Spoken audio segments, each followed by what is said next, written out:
Hi everybody, welcome.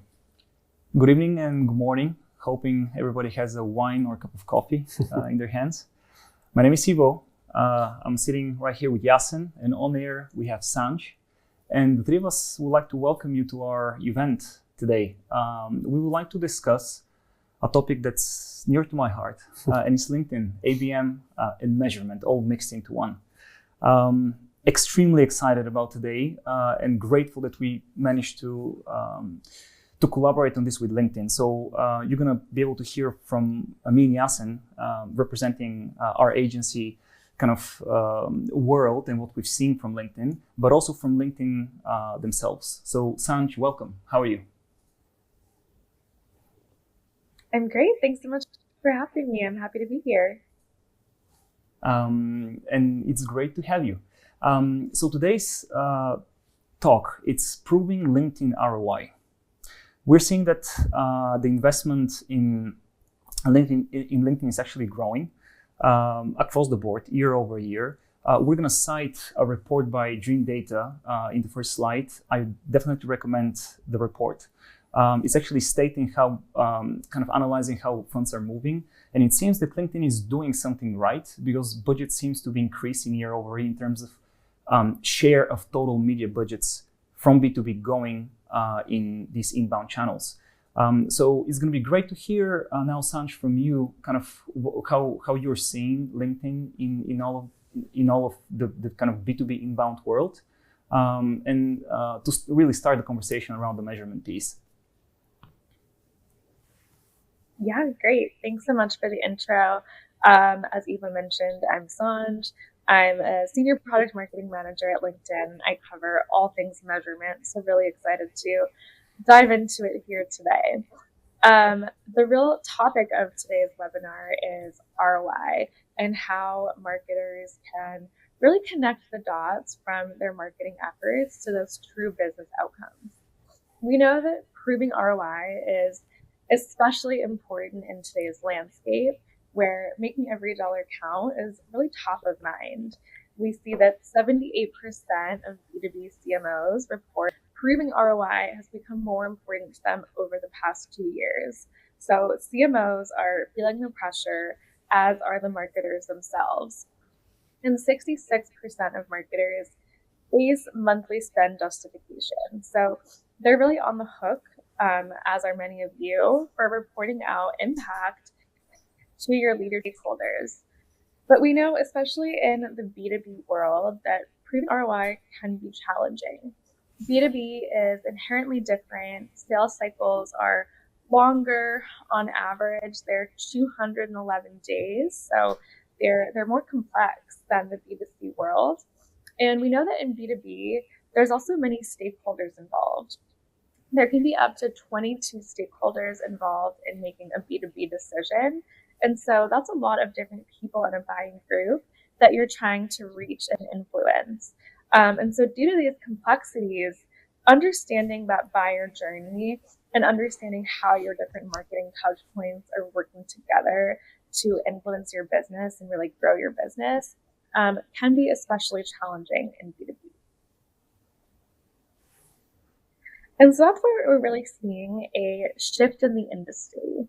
When you're looking at just volume metrics like impressions or clicks, those metrics aren't really telling you the full story of how your marketing efforts are actually helping to close deals. And so focusing on business outcomes like pipeline amount and revenue, ROAS, ROI, these are the metrics that really matter. And when we see marketers focusing on these critical business outcomes, that's when they're able to really show that marketing is a growth engine and not a cost center. So this shift is really important, especially in B2B, when there's all these complexities. What we know is it's really that outcome that matters most. And so this is kind of the impetus for today's session, because measurement is truly the backbone that enables our marketers to uncover marketing impact on these outcomes that are so critical. So with that, I'll pass it to Yasin to dive into the framework that we've put together today. Thank you, Sanj. Thanks for this intro, and that's definitely some stats to go by, and it definitely solidifies how measurement is kind of an important piece in the whole puzzle. But before we get to measurement, for today's session, we kind of broke it down in a framework together with LinkedIn to walk you through how to define, how to capture, how to activate and use data to ultimately get to a position to measure and maximize the efforts from the campaigns that you're running. So together with Ivo, we walk you through this framework, and obviously we need to start from somewhere, and that somewhere is how we define ultimately what we want to collect. Now, the general idea and sense of measurement is to move away from vanity metrics and start linking value over to the data that we're collecting. This is a process, and we usually start from here with all of our clients, and we deep dive into workshops, and we start kind of brainstorming with them to better understand their business. But I've gathered a few of the common questions that we usually start with when we start working with clients, ultimately to get away from just vanity metrics. One of the few questions that always comes up and usually has a different answer depending on the client is, what does a qualified lead actually look like? What is the definition? What are the buying signals? How does a business define what a qualified lead actually means? Every business has a different answer.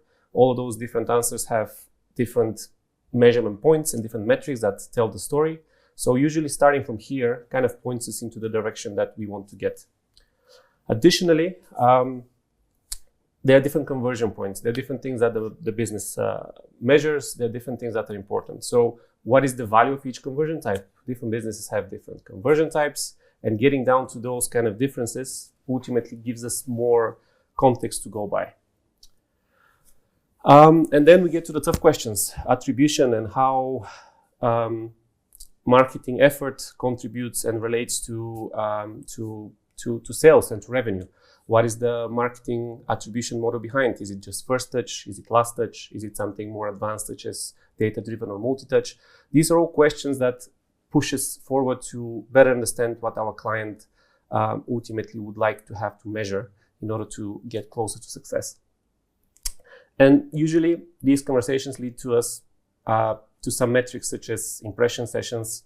These are things that are important, but they're very top funnel, and they're the things that usually are telling just a very small part of the story.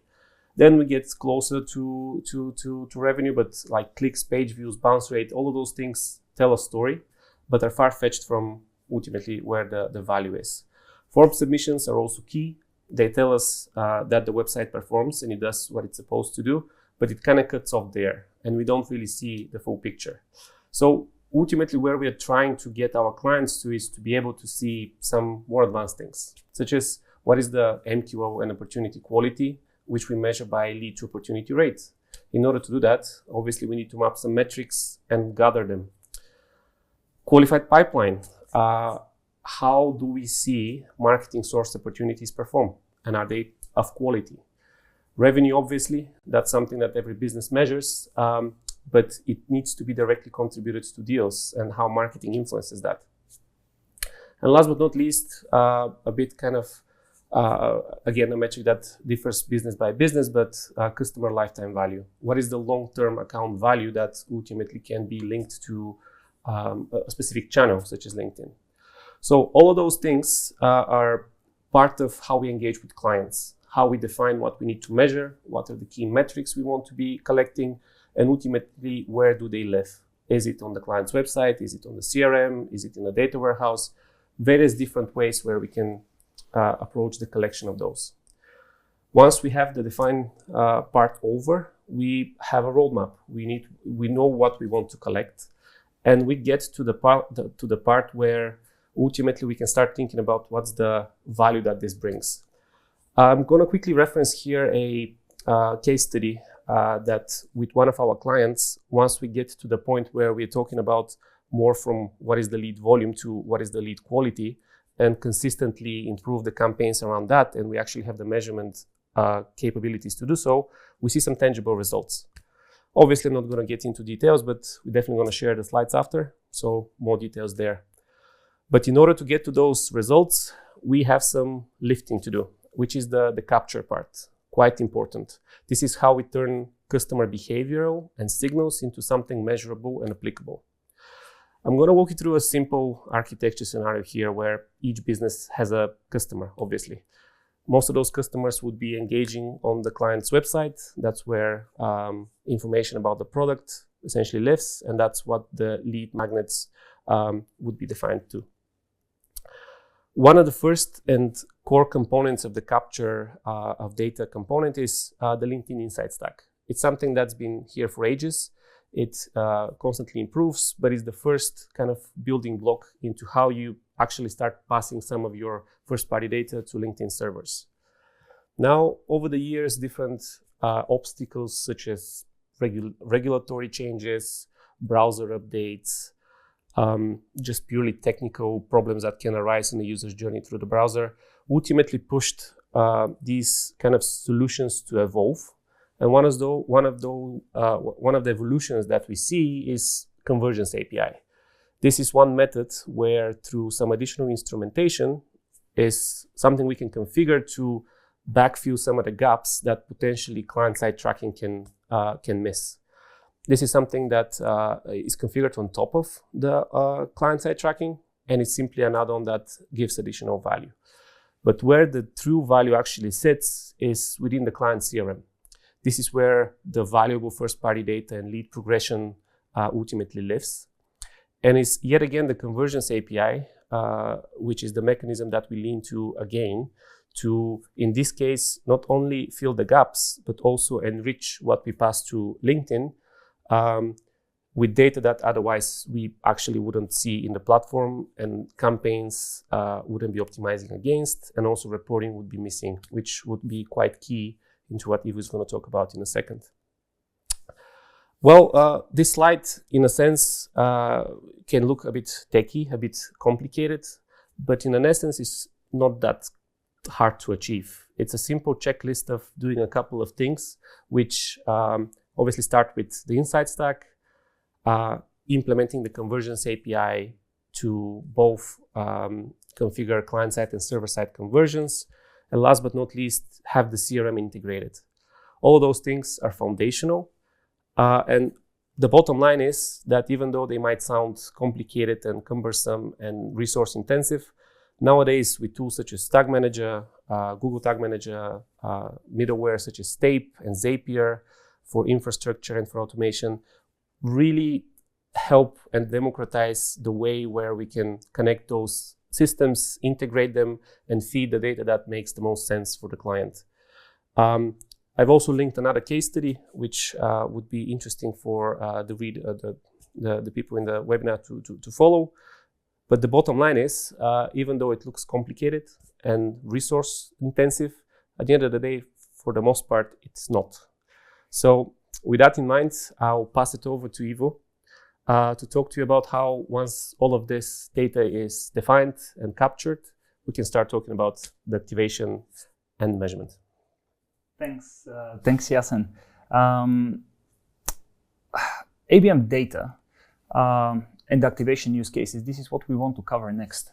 But my thoughts here have always been, and especially in my conversations with various companies throughout the last 10 plus years, it's been how there's a lot of the companies that I managed to work with, they are doing a lot of efforts and a lot of investment to access an account data set, essentially, account-based data set. So 6sense, demand-based, all of these platforms, they are great, they are expensive.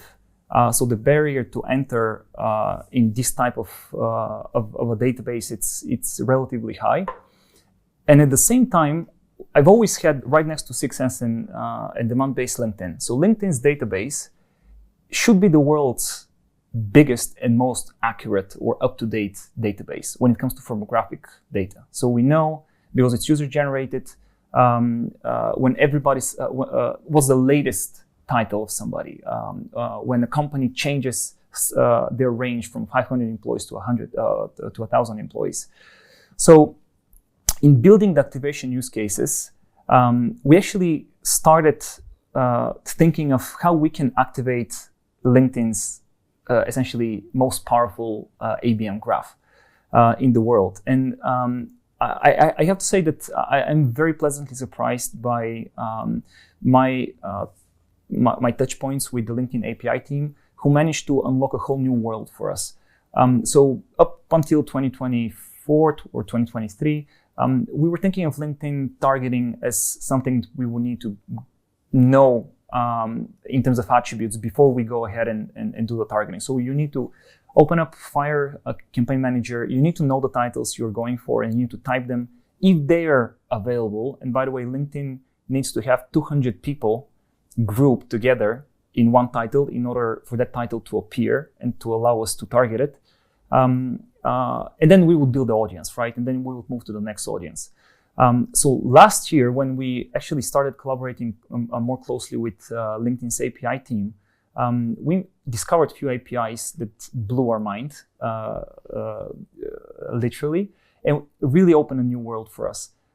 So what we essentially started doing, and this coincided with the AI various use cases and kind of the development of that part of the technology, is that we essentially extracted the LinkedIn entire firmographic database. We used a few APIs for that. This is the Audience Insights API and the standardized, we have it right there in the corner, the standard data API, to access all of the job titles, member groups, member skills, and other attributes such as function seniority and all of that. And we took that and we made it a context to our own sort of AI agentic system, together with, let's say, the ideal customer profile for a given company. So think of this AI model that works with two pieces of context. One is everything that LinkedIn allows us to target, all of the titles, skills, industries, etc. And then what the ICP of a particular company is. How we define the ICP? Well, we'll crawl the website, we'll give part of the website content as part of the context, we'll extract the SQLs or opportunities and look at the titles of these SQLs and opportunities. This is going to be, again, kind of enriching the ICP as part of that context. And then we're going to task the agent to essentially group all of the titles, all of the member skills, all of the member groups that this model thinks are relevant to the ICP of that particular company. So we've built our own kind of internal agent platform. Huge shout out to the Verto kind of automation and AI team for this. And we're calling this internally Verto Digital Bolt. And we have one agent that pretty much outputs audiences, live audiences, based on titles, based on skills and all of these other firmographic criteria, and using a different API, pushes them and creates them directly into Campaign Manager. So this is mind-blowing for a few reasons. So first of all, the productivity, it's enormous. So right now, as we're kind of meeting new companies and talking about their ICP, in preparing for that conversation, we can build 10 audiences. We can size them and we can say, okay, the ICPs for this and this vertical in the US ranges between this and this amount of kind of people. We can now talk a bit more, we can have a more data-driven discussion around budget, and we can segment this to a few additional levels. So leaders versus champions, for example. So sizing and building the audiences, this is one thing. That was a huge win for us. The second thing was the pure quality of these audiences, right? Because before, to my earlier point, I mentioned that we had to know what the titles are in order to build an audience. So our audiences pre-2023 would be 25 titles plus few skills plus few groups. Now we're pretty much using the limit that the API allows us to, which is 100 values for each attribute. So this is 100 titles overlaid with 100 skills and 100 groups in an and/or logic. So imagine this turns out to be some very sophisticated I would say, logic for each of the personas that we want to target. And I'm super happy, super glad to also share that we built this use case. We're using it for some time now. We entered some of the LinkedIn hosted kind of awards for the most innovative use of their APIs, and we won it. So this really meant a lot for our team, and is definitely one of the highlights for this year. And it's not just the award; it's us actually doing better now from a pure inbound perspective with these AI audiences. So we're on average generating 20% more MQLs, analyzing few of our clients' data. And now we just published our latest case study, which actually kind of after we migrated to using these type of audiences, we actually managed to grow marketing source pipeline stage 1 opportunities. So this is, to me, the most, I would say, kind of telling use case for how we can activate LinkedIn's data. And I would like to shout out the APIs available. So LinkedIn, it's, I think, really pushing the edge to democratize kind of the data space for ABM because it opens, like I said, a new world for agencies and entities like us to build new solutions and automate and essentially improve the quality for some of the work that we're doing. So this is the one use case and how we are activating data in 2025 and not stopping in 2026. And now I'll go into 2 of the really impressive products, relatively new products from my perspective that the LinkedIn Campaign Manager essentially allows us to use that have extremely low barrier to kind of activate and again speak a lot about how LinkedIn is changing the ABM game. So sit tight. I'll make a point about this in a second. The first product or the first measurement solution we want to shout out that we rarely see being used in Campaign Manager is the Revenue Attribution product. The second one is the Companies tab. Both of these, which we'll share in a bit more detail in a second, I believe, are especially important for companies that are very much oriented to close named accounts. Why? Because what we know is that these companies that target large enterprise accounts, they are having a hard time closing that inbound. I'm not sure if this should be a surprise to anyone. We've analyzed 5 of our largest accounts, and we're seeing that out of all of the target accounts that they have, only 5% of the leads associated with these accounts are coming inbound. So everything else is worked through SDR teams and closed through SDR teams. So when it comes to revenue attribution, where this product comes in, here on the screen you can see a few metrics: impressions, clicks, CTR, cost per click, cost per lead, and leads. And if you look at that, that's not going to be a very impressive picture, right? These are the pure inbound metrics. We've invested a bunch of money and got 8 contacts in the database. So if you look at it this way, LinkedIn is kind of not doing very well.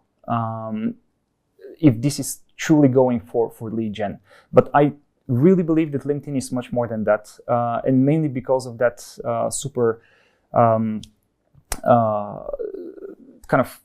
super powered ABM targeting and segmentation capabilities that they have, with which we can build a story, we can influence. So if inbound is not the way to kind of close these enterprise deals, then marketing's role should be that of an influencer. And we should do a very good job helping out sales, who should be the closers, and how LinkedIn supports that. So the Revenue Attribution product essentially allows us to integrate a LinkedIn Campaign Manager with the CRM. So the big ones are all there, HubSpot and Salesforce. And essentially what it does is it looks at the open deals, it looks at the company associated with this deal, and then it looks at whether LinkedIn served impressions to these companies in the period before the deal was open. And if you look at that same account with that first data set, these metrics, eight leads came in for $20,000. But then you overlay it with, okay, but there was 18 opportunities closed. They were entirely kind of, or almost entirely opened and closed by sales. However, we did provide air cover. And if we do a good job, we can segment better and we can actually help improve the sales outreach process quite a bit. So this to me completes the picture, right? There are short-term goals like lead gen or kind of metrics that are measurable directly, but also there is this sense of how much we're influencing or helping close that pipeline that's already open. So revenue attribution, extremely important and rarely used. Probably 2 out of 10 accounts have the revenue attribution product activated, and it's really simple. It's a click sort of an authentication between HubSpot and Salesforce and Campaign Manager.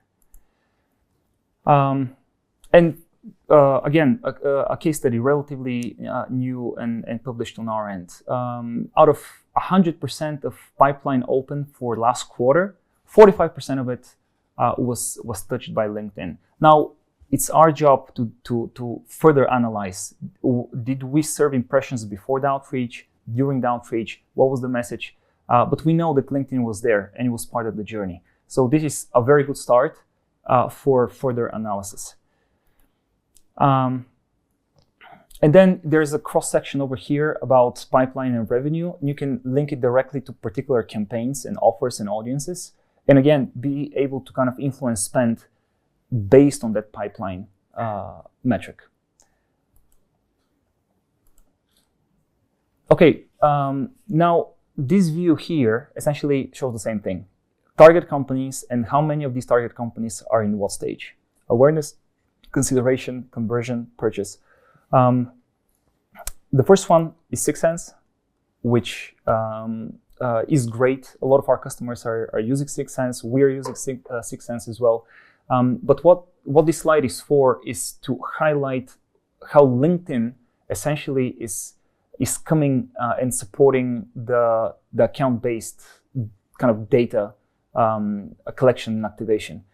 LinkedIn right now allows companies of any size, essentially anybody who has Campaign Manager and is serving any type of an impression, organic and paid, to be clustered into these sort of an intent stages. And we can see anybody that's interacted with the LinkedIn page, again, organic or through paid, in what stage that company is. And even if you don't advertise, so LinkedIn would show you the companies, and if these companies are essentially very engaged, moderately engaged, or highly engaged. And what you can do with this data. So this is great, but to make this actionable, I think we need to do something that is not. So there are a few things that we can do within Campaign Manager. We can group, for example, companies that are very highly engaged into a segment, and we can further remarket or go directly for a demo or a sales call, sort of an offer. So this is something that we could do. But I think something that's even more valuable is making this data, activating this data in the same way how we would do it with the 6 Sense data. Push it to the CRM, make it available for sales so that sales can use it to prioritize and inform their outreach. And I want to shout out one company that I think is doing a good job in kind of that marketing sales sort of a collaboration that kind of managed to include as part of the outreach process this company level engagement data. Now, we need to be fair, Ampeco also do work with contact level data. So this is not currently available in LinkedIn. But the whole point here is that if enterprise companies, clients, prospects are difficult to close inbound, then what we can do as marketers, we can provide air cover, or we can provide data to the sales outreach process so that we can prioritize accounts that are highly engaged. And if we have the contact level capabilities, essentially even go after the specific people in these accounts. So this is pretty much kind of the main point here. And the last point when it comes to our presentation today, this slide is more of a summary slide, essentially just mapping some of the products that we're using on a day-to-day basis. As you can see, some of them are really easy to set up or use. They're available through the interface. Other are API measurement products. And again, I do need to shout out the great documentation that's out there and the great help that we received from the LinkedIn API team in order to build some of these more custom solutions. And that's it when it comes to the slides and the presentation we have. I'm hoping that this was kind of improved as a validation point, as well as there were some new nuances to the LinkedIn measurement solutions.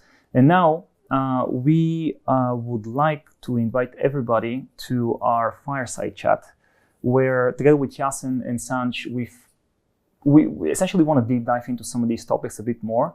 And we want to kind of share all of our aspects when it comes to a few questions we've prepared. Yes. How about we do just that?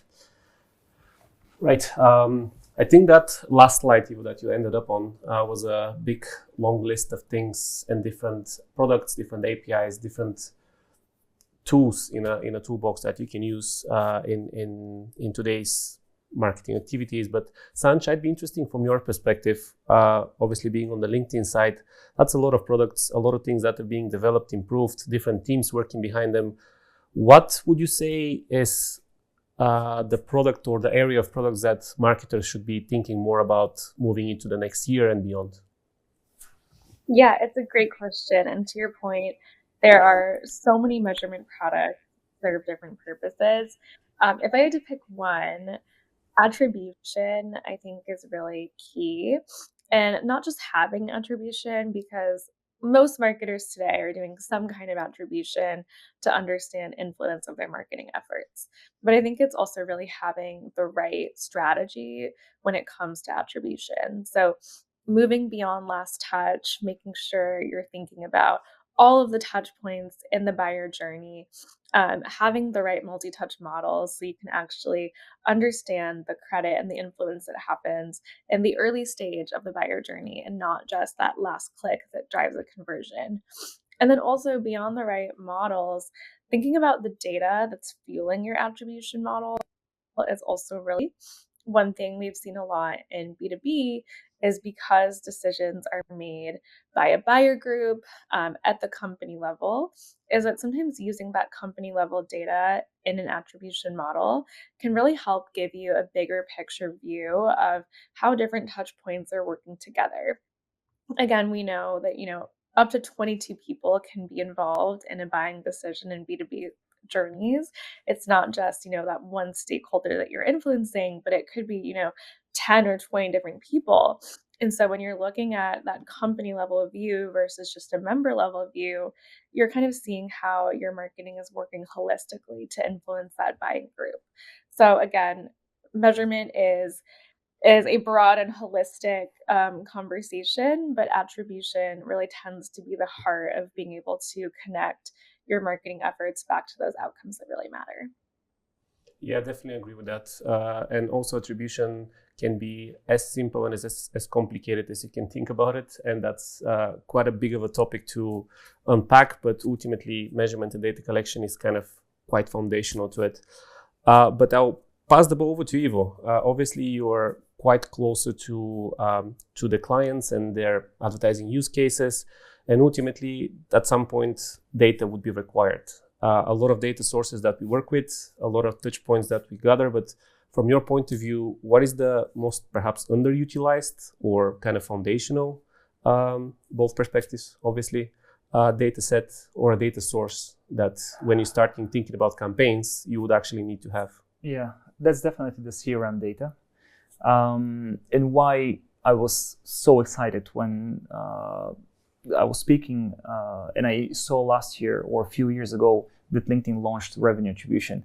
So the CRM data store essentially holds all of the de-anonymized data, right? So everything that happens on the LinkedIn platform and on the website, it's anonymous, unless somebody fills out a form. Then all of the interesting conversations, the interesting data points happen afterwards, and they're all collected in the CRM. There is a certain complexity to joining the data sets, right? The CRM with our platforms. Although LinkedIn, Google, like all of these big ad platforms now have different ways how we can connect this data. This happens through the so-called click IDs. And you have third-party integrators. So it's becoming increasingly easy to do it. But yet, I have to say probably 2 out of 10 companies have offline conversion set up. There is a lot more companies in terms of a percent that are using audiences, which is good. Probably every company that I've managed to speak with in the last year have in some shape or form customer match audiences exported from the CRM to the platforms. But yeah, the revenue attribution, back to that, it's essentially working somewhat like the offline conversions, but much easier, right? Because it's a click sort of an authentication integration. And then you have the opportunity data, the last step of that lifecycle stage process, mapped to clicks. And then the clicks are associated to assets, campaigns, audiences, and all of that. But yeah, the CRM definitely holds the value there. And if we are really, in whatever shape or form, like we're the agency, we're in-house, we're the owners of a budget, LinkedIn, it's, in terms of direct response hand raiser, it's never going to be able to compete directly to Google, because Google operates based on specific real-time intent, right? Somebody's looking for an alternative to something or a particular solution.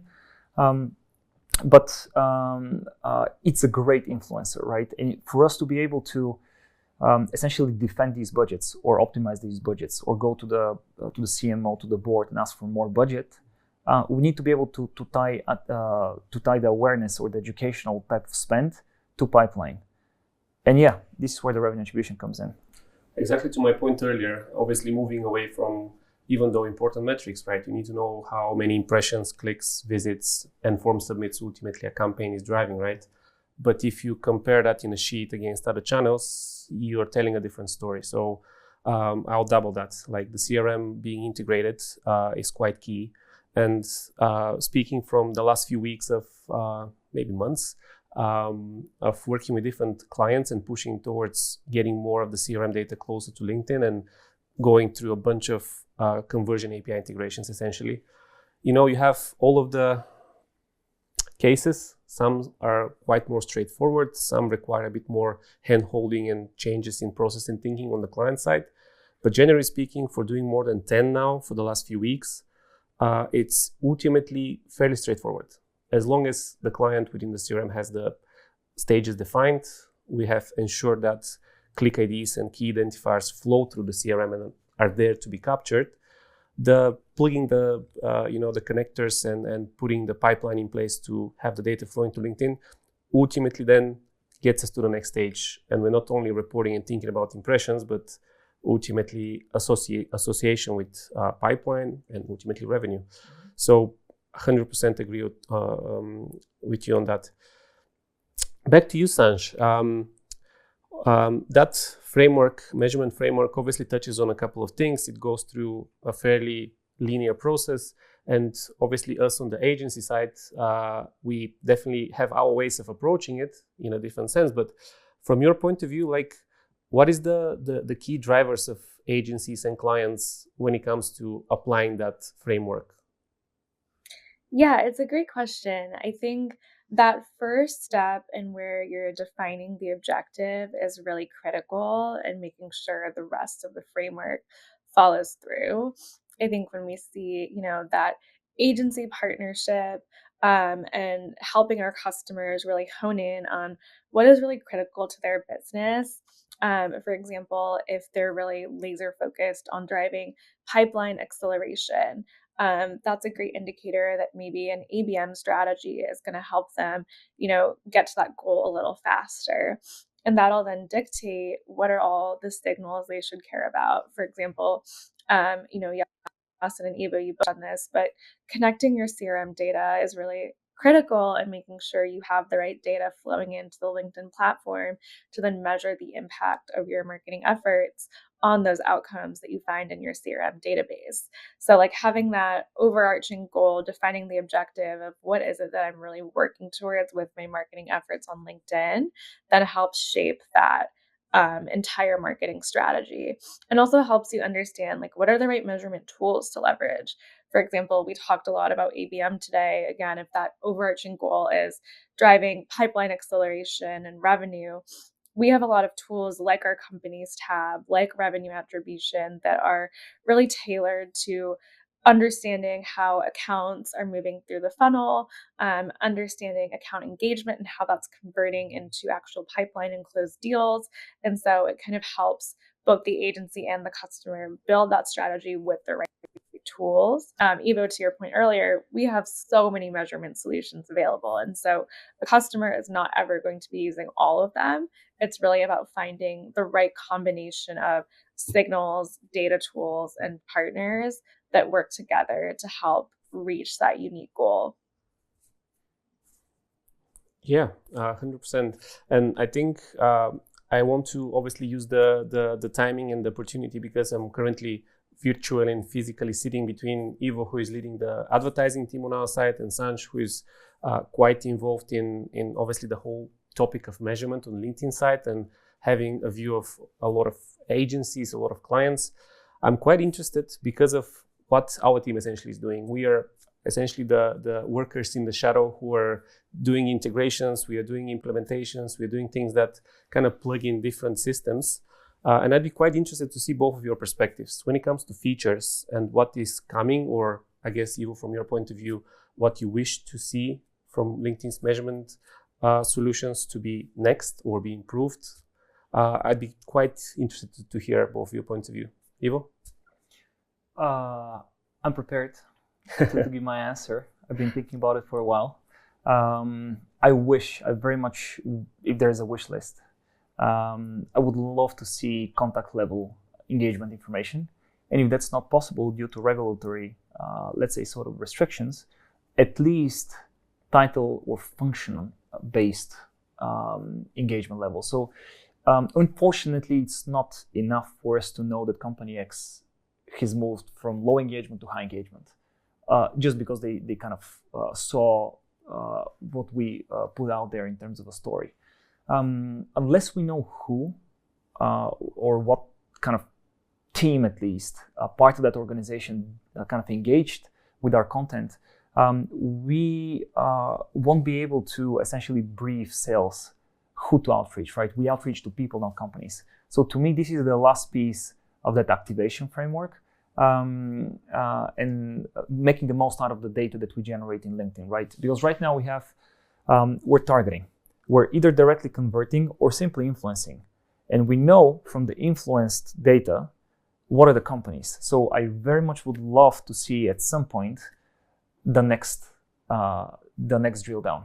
Either function-based, seniority-based, or some other type of a segmentation on a person level, so that we can really, partner closely with sales and kind of make that even more actionable. This is it. I think this is gonna make LinkedIn the perfect platform. And also myself and the team, that's some additional data points to work with and segment and put in action. But hopefully LinkedIn are listening. How about you, Sanj? What would you say from your perspective is the feature that's being most used, or clients and or agencies are seeing the most value of? And perhaps is there anything roadmap related or anything you can share from your point of view? Yeah, definitely. And yeah, Eva, you have a captive audience here, so LinkedIn is absolutely listening. But it's a great question. I think I love that you guys spotlighted the companies tab and campaign manager, because to your point, it is a newer surface as of the last year or so. And I think one thing that is really exciting for me is the rise of that company level data and how that's really underpinning ABM strategies, attribution, and ultimately is really becoming the backbone of how B2B marketers are driving impact. And so the companies tab, a great way for anyone who's getting started with ABM or kind of understanding the company journey. It's a great place to start, and it's something we're absolutely investing in. Evo, I think your point about understanding, who is in that buyer group of the company is absolutely top of mind. LinkedIn already offers the buyer group targeting element. And so the next step is to kind of connect the dots from companies to also thinking about the job titles or different attributes within that buying group. So it's something that is definitely top of mind. But I think that's a surface, and just that data in general. LinkedIn has so many different companies. That's one of our biggest assets, right? Is our audience and the companies that are using LinkedIn. So we have all of this really valuable data. And so it's really exciting the way that measurement is evolving. We're just trying to make it as easy as possible for marketers to that data to then build the right targeting lists, refine their ICP, ensure they're reaching those companies, engaging those companies, and driving them down to actual closed deals. Well, that's good to hear. We're definitely looking in that direction too, and doing some things that hopefully we'll be having something to share more about soon. So that's good to hear. But let me have a quick look into perhaps some questions from the audience. I think we have around 10 more minutes-ish. How do you prioritize rollout of LinkedIn measurement tools? Which tools in what order? Or in other sense, like what is the perhaps measurement tool you start from? I'll probably have a go, but Sanj, what would you say? Yeah, I can absolutely take this one. So I think it's really important to kind of start again with defining your objective. That's number one, right? But then it does kind of follow the framework that we laid out. So starting with signals, making sure that you're sharing the right signals, that you have the right data is absolutely the first step, because that will unlock a variety of use cases from campaign optimization to measurement and so on. So for example, making sure that you're connecting your CRM data to LinkedIn is really key in being able to use the revenue attribution and companies' use cases that we talked about today. That's all built off of the connection between CRM data and LinkedIn engagement data, and that connection enables you to uncover influence. So I think just like going back to the foundations, and data is really the foundation of a strong marketing strategy, of a strong measurement strategy. So if you're starting from scratch, I think prioritizing the right signals and the right data is the first step. And then from there, you can build on, what are the right measurement surfaces that I want to focus on. And that would be definitely dictated by your overarching goals. Well, to be honest, I have nothing much to add. That's ultimately what I'm thinking. And always, it's not the most exciting answer what clients are expecting to hear. But starting from the foundations and putting the things in place that ultimately roll up and get to value is how you approach it. So 100%. There is another one. Are there any ROI examples of implementing some of those tools?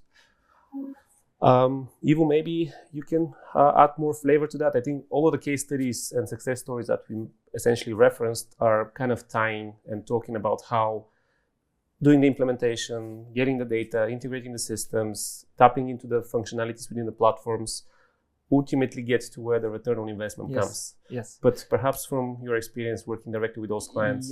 Yes. Unfortunately, there isn't, like I can't say that it's as clear cut as, we implemented the revenue attribution. We kind of connected the CRM, and then, next quarter we did better. But all of what we presented is essentially our way of thinking about the ultimate infrastructure in LinkedIn. And with that ultimate infrastructure, essentially we're thinking, an account, we would see an account, and we would do all of that, kind of define, collect, activate, measure. We will go through that process, and we would end up very often in some very specific cases, case studies that we have linked in the presentation, with more pipeline, essentially. sourced and influenced. So we have both of these type of use cases. So yeah, I really can't tie the success to a single solution. Like even though we linked a particular case study, for example, to the AI agent and the AI audiences, should be told. Two actually. Yeah, should be told for that particular client, we changed quite a few things. So we launched new formats. We redirected spend to different types of the funnel. So it was this just way of thinking and using the data that kind of got us to a better ROI, I have to say. Okay. If I could add to that too, I think that's such a great point. And ROI is a journey, right?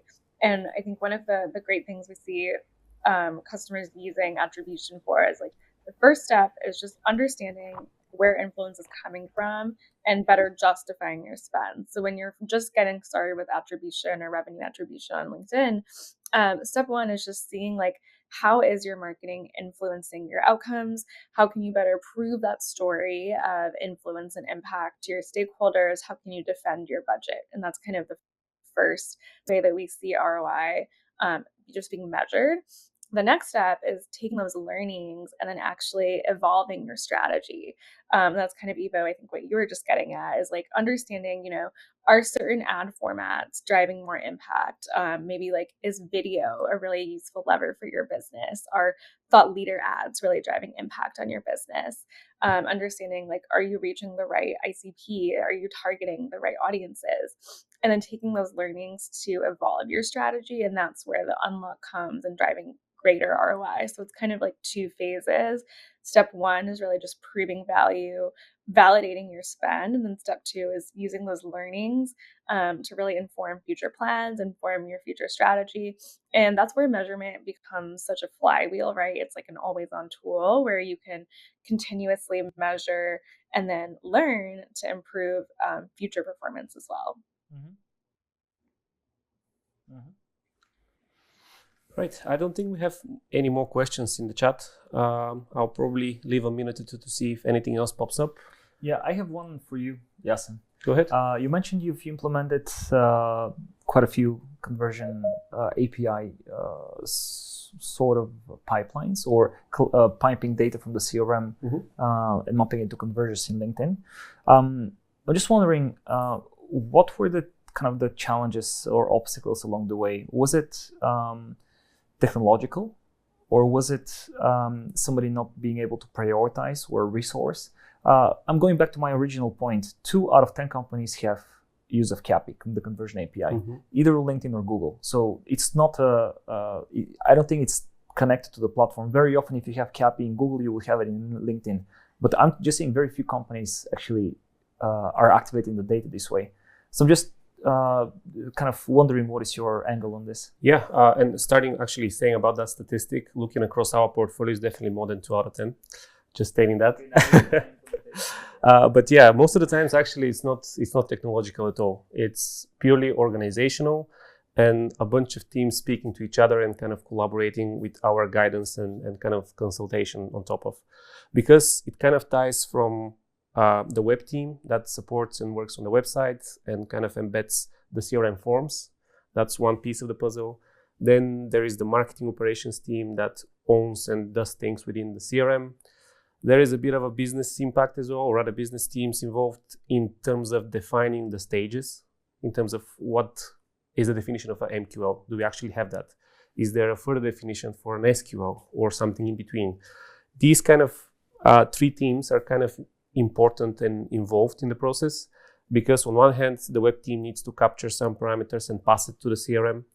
Once that's in there, the business team and MOps team need to collaborate and define the stages, if not defined. And if defined, there are some additional steps involved that we ultimately are consulting on rather than doing. And once that's done, the rest is purely technical, integrational. And it's probably the last mile effort that takes for the whole end-to-end integration to start working. But from our experience, most of the clients that we engage with and work with have their CRM stages defined and quite well integrated.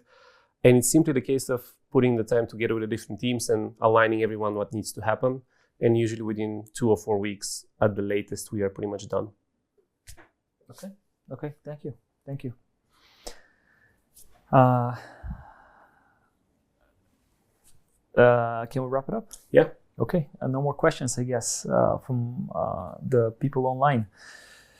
Guys, everybody online, and Sanjay, especially to you, thank you very much for joining today.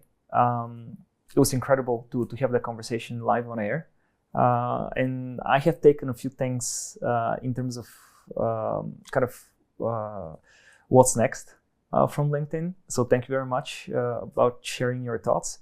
And to be honest, like 2025, I think was great when it comes to development on that front. Really excited about 2026 and what you guys are planning on the LinkedIn side. So hopefully in 12 months time, we're going to again sit here. Or physically soon. Why not? Yeah.